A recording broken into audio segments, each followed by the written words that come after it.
नमस्ते, नमस्कार, सलाम, प्रणाम, दंडवत बंदगी। इस वीडियो से पहले आप सभी ने सुना 4 गुरुओं की स्थापना का वृतांत, राय बंकेज साहब का वृतांत, सहतेज साहब का वृतांत, चतुर्भुज साहब का वृतांत।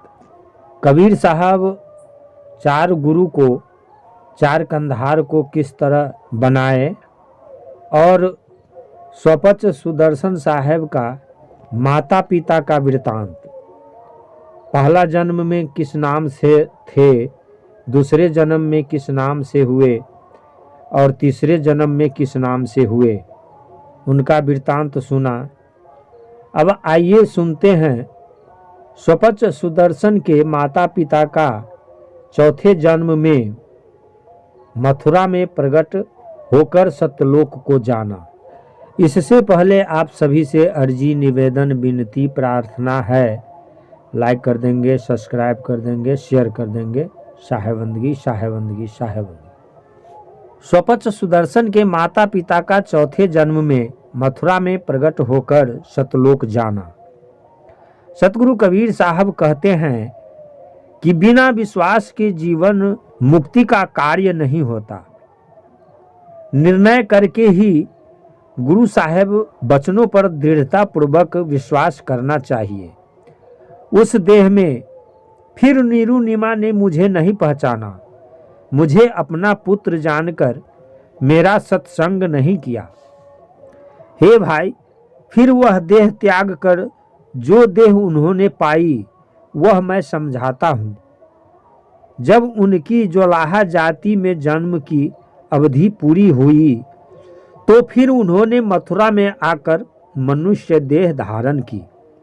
मैंने वहां मथुरा में जाकर उनको दर्शन दिया।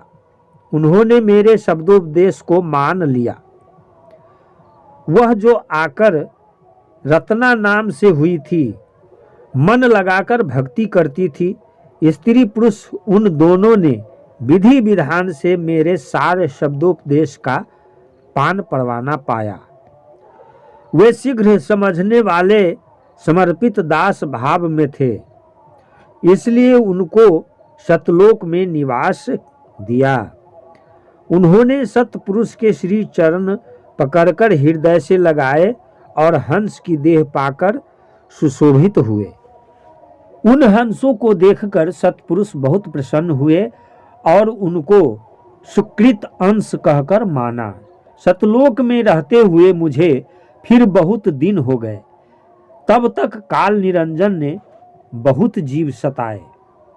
हे भाई, जब काल निरंजन से जीवों को अत्यंत दुख होने लगा तब सतपुरुष ने सुकृत जी को पुकार लगाई और आज्ञा की कि अब तुम संसार में जाओ। वहां अपार बलवान काल जीवों को बहुत दुख दे रहा है। जीवों को सतलोक का संदेश सुनाओ और उन्हें सतनाम ज्ञान देकर काल के जाल से मुक्त कराओ। सतपुरुष की आज्ञा अनुसार सुकृत जी बहुत प्रसन्न हुए और वे तुरंत सतलोक से प्रस्थान कर भवसागर में आए।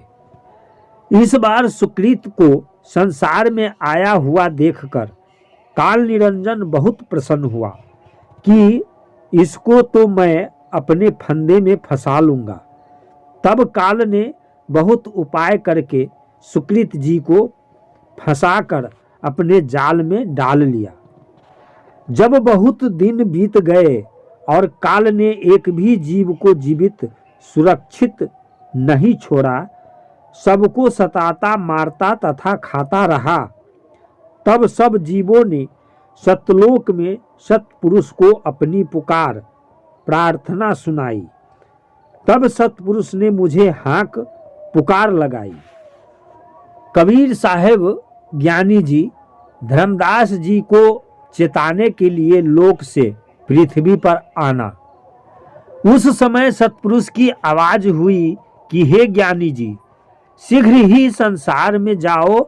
जीवों के उद्धार के लिए सुकृत अंश को भेजा था, वह संसार में जाकर प्रकट हो गया। सार शब्द का भेद समझाकर, हे भाई, हमने उसे संसार में जाने की आज्ञा दी कि जीवों को सतनाम के आधार आशय पर लाओ और उन्हें देखकर भवसागर से पार उतारो। हमारी आज्ञा अनुसार उसने तभी प्रस्थान किया, परंतु फिर वह अपने देश अमरलोक वापस नहीं आया। इस प्रकार सुकृत अंश भवसागर चला गया और काल जाल में फंसकर वह सुधी स्मृति चेतना भूल गया। हे ज्ञानी जी, तुम उनको जाकर अचेत निद्रा से जगाओ, जिससे मुक्ति पंथ चले। वंश 42 हमारा अंश है, जो सुकृत के घर अवतार जन्म लेगा। ज्ञानी जी, तुम शीघ्र सुकृत अंश के पास जाओ और उसकी काल फांस को मिटा दो। काल के भ्रम से छुड़ाकर उसे सत्य पथ पर लाओ। सतगुरु कबीर साहब कहते हैं कि हे धर्मदास, तब मैं ज्ञानी जी सतपुरुष को शीश झुकाकर प्रणाम कर अब तुम्हारे पास आया हूँ। हे धर्मदास, तुम सोचो विचारो और समझो कि तुम जैसे नीरू से होकर जन्मे हो और तुम्हारी स्त्री आमीन नीमा से होकर जन्मी है, वैसे ही तुम्हारे पास आया हूँ। और जैसा माता पिता का स्नेह मैंने उनसे पाया था, वैसे ही मेरा अब तुम्हारे प्रति है। तुम तो मेरे सबसे अधिक प्रिय अंश हो, जिस कारण मैंने तुम्हारी भलाई के लिए बहुत सोच विचार किया। सतपुरुष की आज्ञा से तुम्हारे पास आया और फिर तुम्हें पिछली प्रीत याद कराई। इसी संयोग से मैंने तुम्हें दर्शन दिया। हे धर्मदास, अब की बार तुमने मुझे पहचाना। अब मैं तुम्हें सतपुरुष की वाणी कहूँगा। तुम मेरे शब्द उपदेश को पहचानो एवं समझो तथा विश्वास पूर्वक ग्रहण करो। सतगुरु कबीर साहब के ऐसे वचन सुनकर धर्मदास जी दौड़कर उनके श्री चरणों में गिर पड़े। उनकी आंखों में जल आंसू भर आया तथा उनके भीतर ज्ञान का प्रकाश प्रकट हुआ। उस समय ज्ञान के सुखानंद में उन्हें बहुत धैर्य एवं संतोष नहीं धारण होता था। वे विनम्रता पूर्वक बोले कि हे साहब, आप मेरे जीव आत्मा के अज्ञान रूपी धोखे को मिटा दो। धर्मदास जी इतने प्रेम विभोर हो गए कि बहुत समझाने पर भी वे धैर्य नहीं रखते थे। उनकी दशा कुछ ऐसी थी जैसे अनजाने अज्ञान स्थिति में ही अपना कोई बिछड़ा हुआ साथी मिल गया हो और उसको पाकर प्रेम एवं खुशी में हृदय फुलाना समाता हो। उन्होंने सतगुरु कबीर साहब के दोनों श्री चरणों को स्पर्श किया तथा अपने सिर को भूमि पर उनके श्री चरणों में रख दिया। उस समय वे इतने अधीर हो गए कि उठाने से भी नहीं उठते थे।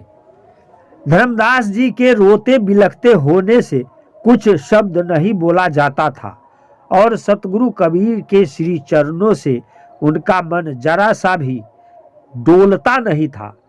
वे सतगुरु के स्वरूप का दर्शन पाकर बार बार उनके श्री चरणों को पकड़ते थे। गदगद हृदय से वाणी नहीं निकलती थी, यहाँ तक कि उनके बिलखते बदन से मानो श्वास भी नहीं डोलती चलती थी। उनकी दशा उन्मुनी की हो गई, जिससे वे अपनी आंखों की पलक को भी नहीं खोलते थे।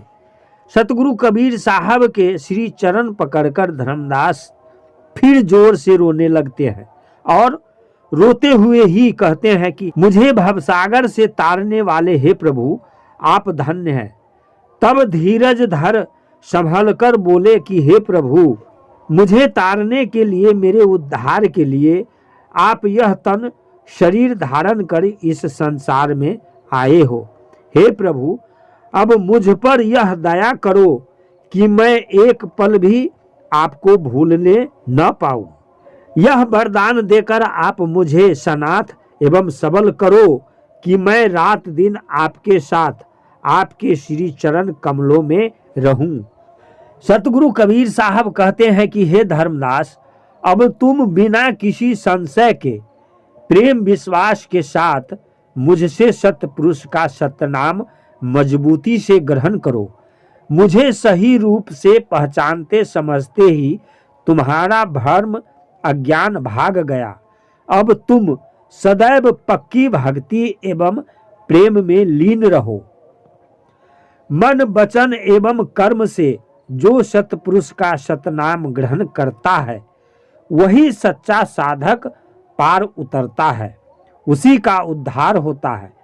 परंतु उसे छोड़कर कोई सुखी कैसे रह सकता है?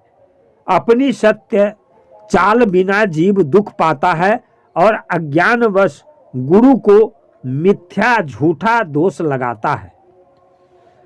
पंथ एवं सत्य पंथ का सच्चा ज्ञान गुरु ही समझाते हैं। शिष्य उसे अपने अचेतन भ्रमित हृदय में समाता है, जिससे वह सचेत हो जाता है। तुम तो मेरे अंश हो, बहुत से जीवों को सतलोक ले जाओगे। तुम चारों गुरु रूप मुझे बहुत प्यारे हो। जिस प्रकार से तुम सोच विचार में पड़े हो, मुझ में और तुम में भी अंतर नहीं है। अपने मन में मेरे शब्द वचन को पहचान एवं समझ कर देखो। मन वचन कर्म से मुझ में लगन लगाओ। मेरे अलावा मन में दूसरा भाव नहीं आना चाहिए। मैंने तो तुम्हारे हृदय में वास किया है और निश्चय ही तुम्हें अपना कर बना लिया है। हे धर्मदास, मैंने तुम्हें अपना कर बना लिया है। अब तुम अपने मन से बिना किसी संशय के निश्चिंत रहो। मैंने तुमको सतपुरुष का अटल नाम दिया है, उसमें पक्के होकर जीवों का उद्धार करो। मुक्ति का जो कारण है वह सतगुरु के शब्द उपदेश को धारण करना और सतपुरुष ध्यान सुमिरन सार है। सुरती मन लगाकर सतगुरु से पान वीड़ा एवं सतपुरुष का नाम ग्रहण करने से जीव का कल्याण उद्धार होता है। सतगुरु कबीर साहब कहते हैं कि हे धर्मदास, तुम तो जम्बूद्वीप भारत खंड के जीवों के करिहार हो। तुमसे जीव सतलोक में निवास करेंगे और तुम्हारे समेत मुझे सुमरेंगे। धर्मदास कहते हैं कि हे सतगुरु, आप धन्य हैं तथा आपकी अमृतवाणी धन्य है। आपने आकर मुझे अपनाया और ज्ञान दिया। आपने आकर अज्ञान निंद्रा से मुझे जगा लिया। मेरे धन्य भाग है कि जो मैंने आपका दर्शन पाया। हे साहब स्वामी, आप धन्य है कि आपने मुझ पर आक्रोश नहीं किया, डांटा फटकारा नहीं, बल्कि मेरे सिर को अपने श्री चरण कमलों में स्थान दिया। मेरा मान भाव रखा। मैं अपने दिन एवं समय को शुभ समझता हूँ। जो मुक्ति का प्रमाण आपका प्रत्यक्ष दर्शन पाया। सब दुखों के मिटाने वाले हे स्वामी, मुझ पर आप ऐसी दया करो जिससे काल निरंजन कभी भी मुझ पर अपना हाथ न धरे, मेरी ओर दृष्टि न करे। जिस उपाय से मैं काल के जाल से छूटूं तथा जिस भी उपाय से मेरे काल के बंधन टूटे, हे प्रभु वही उपाय अब कीजिए और कल्याण करने वाला सार शब्द मुझे बता दीजिए। सतगुरु कबीर प्रसन्न होकर कहते हैं कि हे धर्मदास, तुम मेरे सुकृत अंश हो। अब मुझसे पान प्रसाद लेकर अपने सब संशय मिटा दो। हे धर्मदास, तुम मेरे हो तो भी विधि विधान से मैं तुम्हें अपना कर लेता हूँ और चौका आरती कर तुम्हें सार शब्द परवाना देता हूँ। अब तुम काल के जाल से छूटने का तिनका तुड़वाकर मुझसे सत्यज्ञान का प्रमाण लो, जिससे काल का सब अभिमान छूट जाएगा। शालिग्राम एवं अन्य की आशा छोड़कर मेरे सत्य शब्द को ग्रहण कर आदि पुरुष परमात्मा के दास हो जाओ।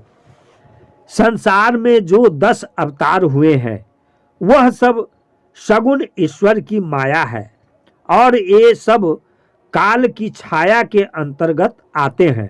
तुम तो संसार के जीवों का सावधान करने आए हो, परंतु तुम्हें तो आते ही काल ने अपने फंदे में फंसा लिया।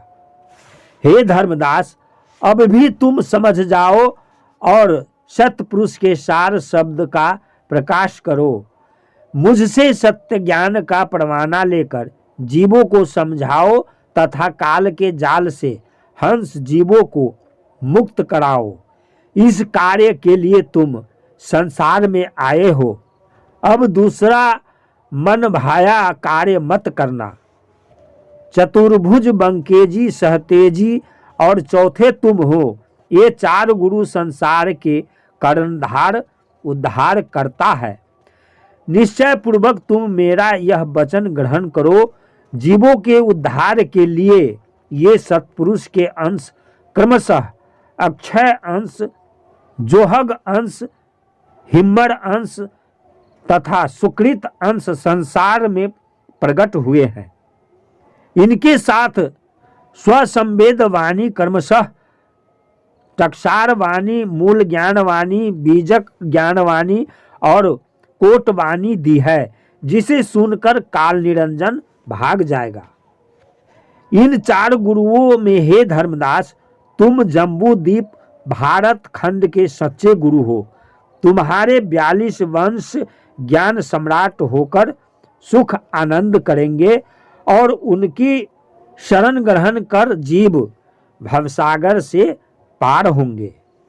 धर्मदास ने अनन्य प्रेम के वशीभूत होकर सतगुरु कबीर साहब के श्री चरण पकड़ लिए और कहा कि हे प्रभु, आपने मुझे महान सौभाग्यशाली किया। हे प्रभु, आपकी महान महिमा के लिए मेरे पास वाणी नहीं है। आपके अनंत गुणों का वर्णन मेरी वाणी से नहीं किया जाता। हे स्वामी, आपकी महिमा असीम है। मेरे मन की बात जानने वाले हे अंतर्यामी, किस विधि से आपकी महिमा का वर्णन करूं? मैं तो सब प्रकार से अयोग्य एवं विचारहीन हूँ। मुझ पतित पापी को आपने उबार लिया। हे स्वामी, अब मुझे चौका का रहस्य समझाओ। हे परम सुख देने वाले सुखधाम, तिनका किसे कहते हैं अथवा इसका क्या अभिप्राय अर्थ है? आप जो कहेंगे मैं वही करूँगा, उसमें कोई फेर अंतर नहीं होगा। चौका आरती का साज सतगुरु कबीर बचन धर्मदास प्रति। सतगुरु कबीर साहब कहते हैं कि हे धर्मदास, जिस चौका आरती से काल निरंजन चला जाता है उसका साज ओ समान सुनो। 7 हाथ का श्वेत वस्त्र लाओ और चंदोबा छत्र तनवाओ। लीप पोत कर और झाड़ पोछ कर घर आंगन सब शुद्ध करवाओ और वहां चौका के लिए चंदन छिड़कवाओ। 1.25 सेर चावल लेकर आओ और उस पर चावल के आटे से चौक पुड़वाओ। फिर वहां श्वेत सिंहासन बिछाओ तथा वहां विभिन्न प्रकार की सुगंध लगा दो। श्वेत शुद्ध मिठाई, पान तथा सुपारी चौका के प्रमाणानुसार लाओ। लौंग, इलायची तथा कपूर आदि को साफ करके अच्छी तरह से रखो और अष्टमेवा, केला एवं केले का पत्ता आदि सब सामान लाओ। जितने जीव चौका आरती में आकर गुरुमुख होना चाहते हैं, प्रत्येक जीव के पीछे एक नारियल ले आओ। यह सब सुंदर सामान लाकर रखवाओ। जो कुछ सतगुरु कबीर साहब ने आज्ञा की, धर्मदास ने वह सब कुछ लाकर रख दिया। धर्मदास फिर यथा अनुसार विनती करते हैं कि हे समर्थ प्रभु, अब आप मुझे मुक्ति का उपदेश कहिए। हे स्वामी, वे सब वस्तुएं मैं ले आया हूँ, जैसी आपने अपने श्रीमुख से मुझे कही थी। धर्मदास के वचन सुनकर सतगुरु कबीर साहब बहुत प्रसन्न हुए और बोले कि हे धर्मदास, तुम धन्य हो, अब तुमको मेरे मन ने पूर्णतः मान लिया। सतगुरु कबीर साहब विधि पूर्वक चौका पोतकर पुरकर अपने आसन पर जाकर बैठ गए। धर्मदास ने अपने घर के सभी छोटे बड़े जीवों को बुला लिया तथा साहब को आदर सहित फूल माला पहनाकर स्वागत किया। धर्मदास और उनकी पत्नी आमीन दोनों स्त्री पुरुष ने एक बुद्धि होकर नारियल हाथ में लिया और सतगुरु कबीर साहब के सामने खड़े होकर उन्हें नारियल भेंट किया तथा अनेक तरह से उनको मस्तक नवाया, प्रणाम किया। सतगुरु कबीर साहब के श्री चरण कमल चंद्रमा के समान और धर्मदास का मन चकोर पक्षी के समान कहिए। सतगुरु के श्री चरणों को देखकर धर्मदास ने अपने मन के समस्त संदेहों को मिटा दिया और विश्वास पूर्वक सतगुरु की भक्ति को अपने मन में धारण किया। सतगुरु कबीर साहब ने चौका किया, उसमें शब्द भजनों की ध्वनि गूंज उठी। मृदंग एवं झांझर आदि स्वर लय ताल के साथ बज उठे। तब धर्मदास का तिनका तोड़ा, उसका सांसारिक विषय एवं पाप कर्णों से संबंध तोड़ा, जिसमें काल निरंजन कभी भी उसका पल्ला नहीं पकड़ेगा। धर्मदास की अंतःकरण मन की शुद्धि के लिए तथा उसमें सतनाम का संस्कार डालने के लिए सतगुरु कबीर साहब ने अमिदल से पान पर सतनाम लिख कर दिया और उसी क्षण धर्मदास जी ने जब पान परवाना लिया तो सतगुरु कबीर साहब को 7 बार दंडवत प्रणाम किया। सतगुरु कबीर साहब ने उसके मस्तक एवं सिर पर आशीर्वाद के लिए हाथ रखा और सत्उपदेश देकर धन्य किया। नमस्ते, नमस्कार, सलाम, प्रणाम, दंडवत, बंदगी। अभी आप सुन रहे थे स्वपच सुदर्शन के माता पिता का चौथे जन्म में मथुरा में प्रकट होकर सतलोक को जाना और धर्मदास साहब का चौका प्रमाना। सतगुरु कबीर साहब का धर्मदास जी को उपदेश देना, किस तरह कबीर साहब धर्मदास जी को उपदेश देते हैं, इसके साथ फिर आगे मिलते हैं। साहेब बंदगी, साहेब बंदगी, साहेब बंदगी।